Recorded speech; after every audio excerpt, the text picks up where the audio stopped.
बकरीद के नजदीक आते ही एक बार फिर गाय की कुर्बानी का मुद्दा जोर पकड़ने लगा है। बंगाल से लेकर बिहार और यूपी से लेकर दिल्ली तक यही आवाज सुनाई दे रही है। बंगाल की चर्चा इसीलिए ज्यादा है क्योंकि वहां नई बीजेपी सरकार आई है, जिसने West Bengal animal slaughter control act 1950 को सख्ती से लागू करने का आदेश कर दिया है। इसके बाद से ही हड़कंप मचा है। बंगाल में सख्ती से लागू हुए इस नियम के तहत गाय, भैंस, बैल या बछड़े की कुर्बानी के लिए फिट फॉर स्लॉटर प्रमाण पत्र जरूरी है। फिट फॉर स्लॉटर प्रमाण पत्र स्थानीय अधिकारी या वेटरनरी डॉक्टर जारी करेगा। केवल 14 वर्ष से अधिक उम्र या स्थायी रूप से असक्षम जानवर ही वध के योग्य होंगे। सार्वजनिक स्थानों पर वध प्रतिबंधित निर्धारित म्यूनिसिपल स्लॉटर हाउस में होंगे। बंगाल में उठे सवाल की गूंज अब उत्तर प्रदेश में भी सुनाई दे रही है। उन्वा से बीजेपी सांसद और फायर ब्रांड हिंदुत्व के चेहरे के तौर पर अपनी पहचान रखने वाले साक्षी महाराज ने यूपी से ही हुंकार भरी है कि गाय के खून का एक भी बूंद जमीन पर नहीं गिरने दिया जाएगा। और दिल्ली ममता का राज्य नहीं है, वहाँ पर भाजपा का शासन है। माननीय शुभेंदु अधिकारी भाग्यवानी मुख्यमंत्री है।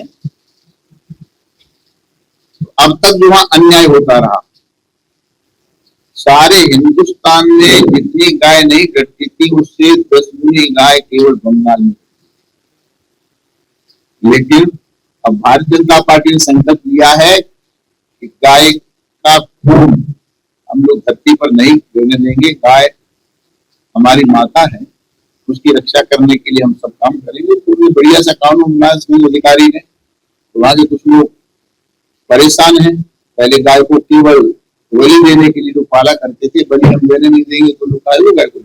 हालांकि साक्षी महाराज ने इस हुंकार से बहुत पहले ही बंगाल के मुसलमानों ने अपना फैसला सुना दिया है कि बंगाल के मुसलमानों ने बकरीद पर गाय ना खरीदने का फैसला किया है, जिससे इस व्यापार से जुड़े हिंदू व्यापारी ही त्राहिमाम कर रहे हैं, क्योंकि खुद मुस्लिम धर्मगुरुओं ने भी अपील की है कि मुसलमान गाय की कुर्बानी न दे। तो सबसे ज्यादा तो हमारे हिंदू भाई का नुकसान है। मुसलमान उसको ले करके मुजरिम बने, काटने का जुर्म लगे, 6 महीना का उस पर जेल हो, नॉन अवेलेबल सेक्शन लगे। हम मुसलमानों से अपील करते हैं कि आप बिल्कुल गाय मत लीजिए, न गाय की कुर्बानी कीजिए।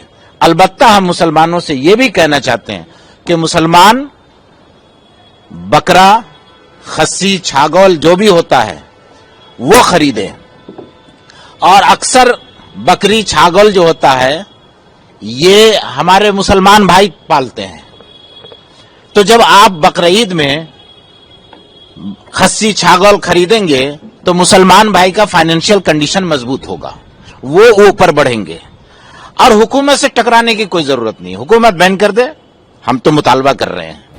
नखोदा मस्जिद के इमाम शफीफ कासमी ने गायों के कारोबार और फिर कुर्बानी पर होने वाले व्यापार को लेकर बिल्कुल सलीके से समझाया है। इसे कैसे हिंदुओं का नुकसान होगा, कैसे गाय जब दूध देना बंद कर देती हैं तो 25,000 की गाय को मोटे मुनाफे में लाखों रुपए में बेच दिया जाता है। जो घोष बिरादरी हैं, जिसको जादव कहते हैं, वो तो हिंदू भाई हैं। वो गाय पालते हैं और उस वक्त तक गाय को पालते हैं जब तक वो दूध देने वाली होती है। जब 5 साल 6 साल के बाद वो दूध देना बंद कर देती है तो उसको वो बेचते हैं बकरीद के मौके पर। खास करके स्पेशली जो 25,000 की गाय होती है उसको 1 लाख में बेचते हैं। तो उनका जो पैसा बर्बाद होता, उनकी जो पूंजी खत्म हो जाती, कोई खरीदने वाला नहीं होता, मर जाता।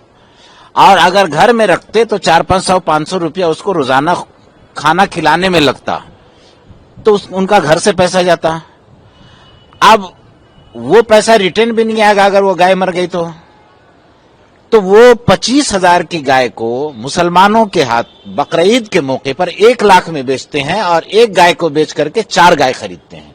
तो ये हमारे हिंदू भाई का कारोबार, बिजनेस, दूध का काम और फाइनेंशियल कंडीशन मजबूत होता है। तो सबसे ज्यादा तो हमारे हिंदू भाई का नुकसान है। हालांकि अब ये पूरा मुद्दा सियासी रंग अख्तियार करता जा रहा है। टीएमसी ने शुभेंदु सरकार के इस आदेश के कलकत्ता हाई कोर्ट में चुनौती दे दी है, तो वहीं आम जनता उड्डयन पार्टी के प्रमुख हुमायूं कबीर ने ऐलान कर दिया है कि कोई सरकार मुसलमानों को कुर्बानी देने से नहीं रोक सकती।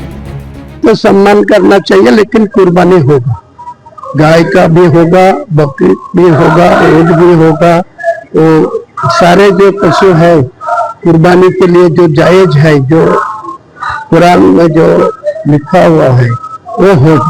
बीजेपी सरकार को के बदलाव बनाने का बीजेपी सरकार को नई चेतावनी दे रहा है। शुभेंदु अधिकारी को नहीं डायरेक्ट बोल रहा है ये आग लिए खेलने नहीं चाहिए। ये आग के लिए खेलेगी तो वो कुर्बानी कोई बंद करेगी तो उनका ही खराब होगी। उनका कोई ये मुसलमान समाज वो कुर्बानी लेके किसी को साथ कोई कॉम्प्रोमाइज नहीं करेगी।